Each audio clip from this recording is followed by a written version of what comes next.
Chennai Silks in mega summer sale. Summer வந்தாச்சு. What's your plan for this holiday? எங்க கிட்ட விட்டுருங்க, நாங்க பாத்துக்கிறோம். GT Holidays, South India's #1 travel brand. Periyar Maniammai Institute of Science and Technology, Tanjavur. Civil engineering with specialization in GIS, remote sensing and more. ஒரு கட்சி தலைவரோட தோல்வி அந்த கட்சிக்கான தோல்வின்னு சொன்னால் அதில் எந்த சந்தேகமும் கிடையாது நமக்கு. ஆனால் அந்த கட்சிக்கான தோல்வி கட்சிக்கான முடிவா அப்படின்னு கேட்டால் அதில் பல கேள்விகளும் இருக்கும். இப்படி ஒரு குறிப்பிட்ட தேர்தலில் தமிழ்நாட்டை சேர்ந்த ஒரு மிக முக்கியமான கட்சி தலைவரோட தோல்வி என்பது அந்த கட்சியவே தோற்கடிக்க வச்சது, கட்சியவே ஒரு வீழ்ச்சி பாதைக்கு கொண்டு போச்சு. ஆனால் உடனடியாக அவங்க எழுந்து வந்தாங்க. அந்த எந்த கட்சி அப்படின்னா அதிமுக. அதிமுகவுடைய மறைந்த பொதுச் செயலாளர் ஜெயலலிதா அவர்கள் 1996ஆம் ஆண்டு பர்கூர் தொகுதியில் போட்டி போட்டாங்க. அவங்களுக்கு இறுதியில் கிடைச்சது என்னமோ மிகப்பெரிய தோல்வி தான். ஏன்னா 1991 1996 வரைக்கும் அவங்க தலைமையில் அதிமுக ஆட்சி தமிழ்நாட்டில் நடைபெற்றது. இந்த ஆட்சிக்கு எதிராக பெரிய குற்றச்சாட்டுகள் எல்லாம் சுமத்தப்பட்டது. குறிப்பாக அவங்களோட சர்வாதிகார போக்கு, சட்டம் ஒழுங்கு பிரச்சனைகள், ஊழல் குற்றச்சாட்டுகள், அது மட்டும் இல்லாமல் அவங்களுடைய வளர்ப்பு மகனான சுதாகரன் அவருடைய ஆடம்பர திருமணம், இதெல்லாமே வெளிப்படையாக மக்களிடத்துல ஒரு மாபெரும் கோபத்தை அதிமுக ஆட்சிக்கு எதிராக உண்டு பண்ணுச்சுன்னு தான் சொல்லணும். 1996 தேர்தல் பிரச்சார சமயத்தில் கூட பல அதிமுக தலைவர்கள் பிரச்சாரம் பண்ணும்போது அந்த தலைவர்களுக்கு எதிராக அங்கிருந்த மக்களே பிரச்சாரம் பண்ணாங்க. மக்களே எதிர்த்து பெரிய போராட்டங்கள்லாம் பண்ணதெல்லாம் நம்ம பார்த்துருப்போம். 1996 ஜெயலலிதா கிருஷ்ணகிரி மாவட்டம் பர்கூரில் போட்டி போடுறாங்க. இவங்களை எதிர்த்து திமுகவை சேர்ந்த சுகவனம் அப்படின்ற வேட்பாளர் போட்டி போடுறாங்க. இறுதியில் தமிழ்நாட்டு முழுமையாக இருந்த அதிமுக எதிர்ப்பலை ஜெயலலிதாவையும் விட்டு வைக்கல. ஜெயலலிதாவை தோற்கடித்த சுகவனம் 8366 வாக்கு வித்தியாசத்தில் சுகவனம் வெற்றி பெறாரு. அதிமுக தோல்விக்கு மிக முக்கியமான காரணம் இன்னொன்று என்னன்னு சொல்லலாம் அப்படின்னா, நடிகர் ரஜினிகாந்தோடைய ஒரு கருத்து. அதாவது மீண்டும் அதிமுக ஜெயலலிதா ஆட்சிக்கு வந்தாங்க அப்படின்னா தமிழ்நாட்டை ஆண்டவன் நினைச்சா கூட காப்பாற்ற முடியாது அப்படின்ற மாதிரி ஒரு கருத்தை ரஜினிகாந்த் பதிவு பண்றாரு. இது அவருடைய அரசியலுக்கான தொடக்கம் அப்படின்னு பார்த்தாலும் அதிமுக அந்த தேர்தலில் தோல்வி அடைஞ்சதுக்கு ஒரு மிக முக்கிய காரணியா இந்த கருத்து என்பது இருந்தது. 1996 234 தொகுதிகளில் அதிமுக வெறும் 4 தொகுதிகளில் மட்டும்தான் ஜெயிச்சு மற்ற எல்லா தொகுதிகளையும் தோத்து போறாங்க. திமுக ஆட்சிக்கு வராங்க.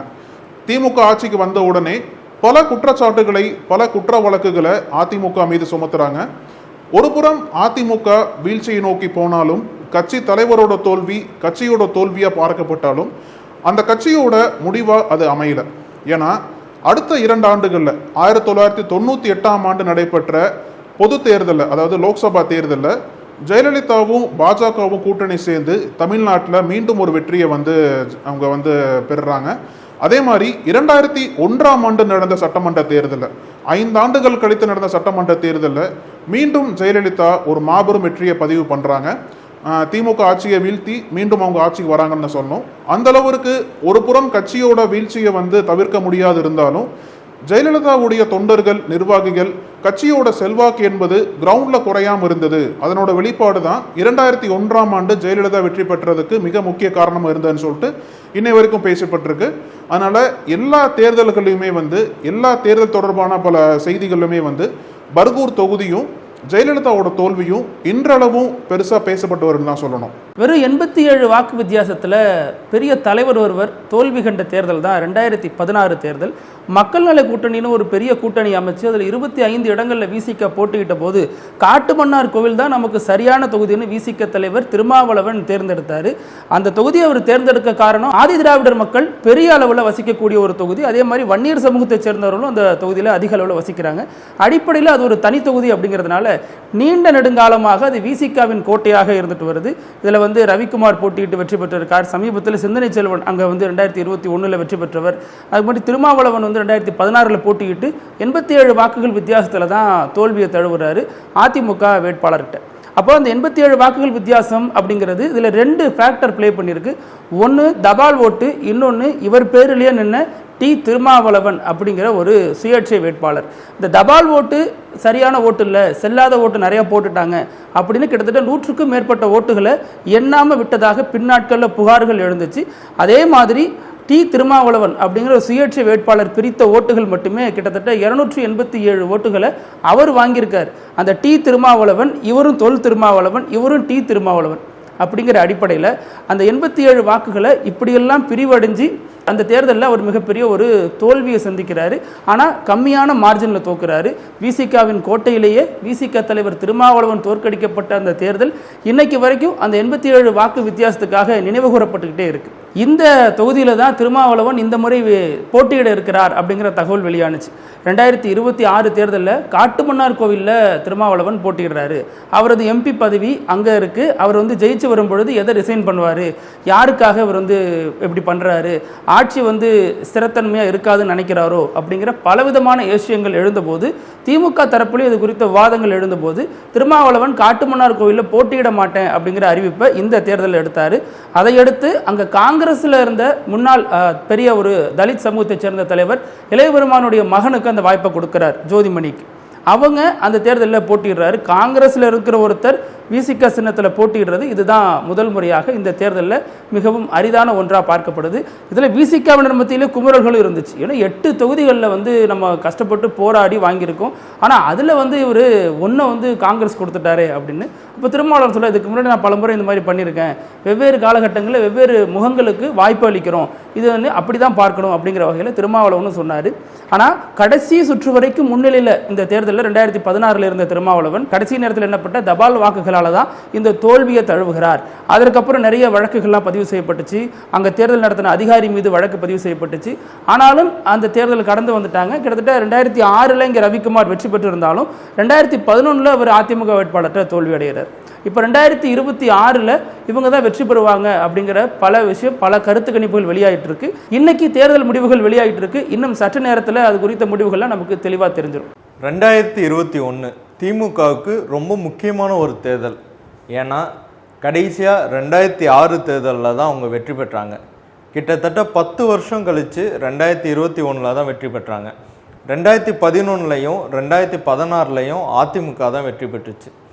இந்த வெற்றி அவங்களுக்கு பெரிய மகிழ்ச்சியை கொடுத்தாலும் அதை விட பெரிய மகிழ்ச்சி தமிழ்நாடு தேர்தல் வரலாற்றிலேயே அதிக வாக்கு வித்தியாசத்தில் ஜெயித்த ஒருத்தரால் தான்.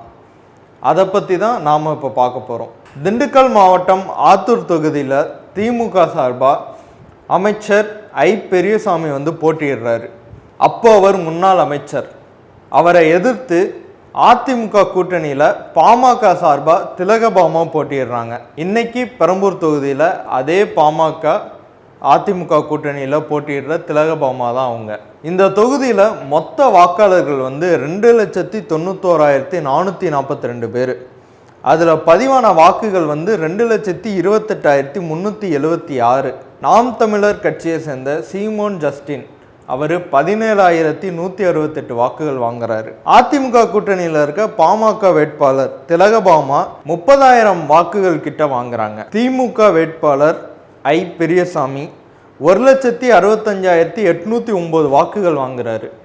அதுதான் முதல் வேட்பாளருக்கும் இரண்டாம் வேட்பாளருக்கும், அதாவது திமுகவோட ஐ பெரியசாமி அவர்களுக்கும் அதிமுக கூட்டணியில் பாமக சார்பாக நின்ன திலகபாமா அவர்களுக்கும் இடையேயான வித்தியாசம்தான் தமிழ்நாட்டு தேர்தலிலேயே அதிக வாக்கு வித்தியாசம்.